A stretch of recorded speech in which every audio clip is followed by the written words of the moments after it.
Hello and welcome to the final episode of 2021 on the Empathic Designer podcast by Vylearn.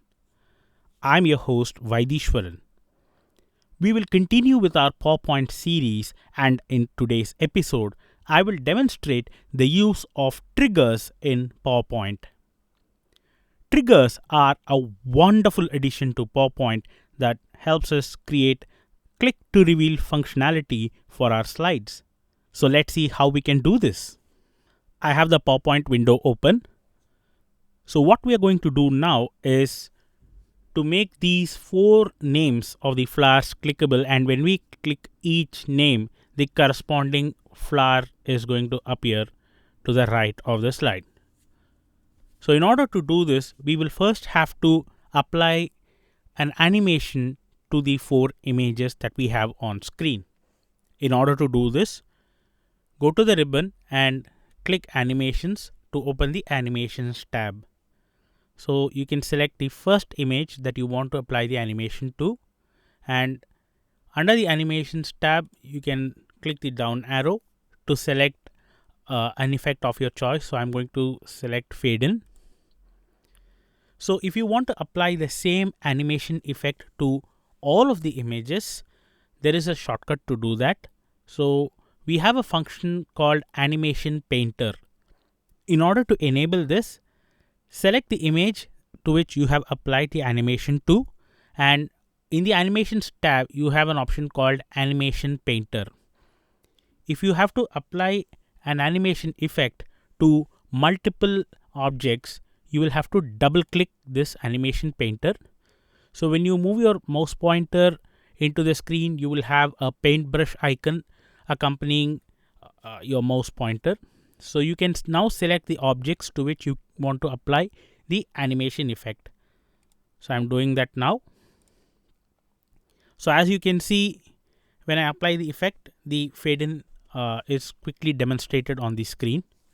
So in order to remove this paintbrush, you just have to click outside the slide once so that the animation painter is now switched off. So what we've done is we have created an animation effect for the 4 images. Now we'll have to enable the triggers. So in order to do that, we will have to open the animation pane. So the animation pane is again available under the Animations tab. So once you click animation pane, the animation pane opens to the right of the screen, where you have the 4 objects available for which the animation has been applied to. In order to get the triggers in place, we will select the first object, which is the rose, and here you have an option called triggers. So under triggers, you have a sub option called on click. So select that, and in the drop down menu, select the object that you want. So when you click the drop down menu, you will have the list of all the objects that are available in that particular slide.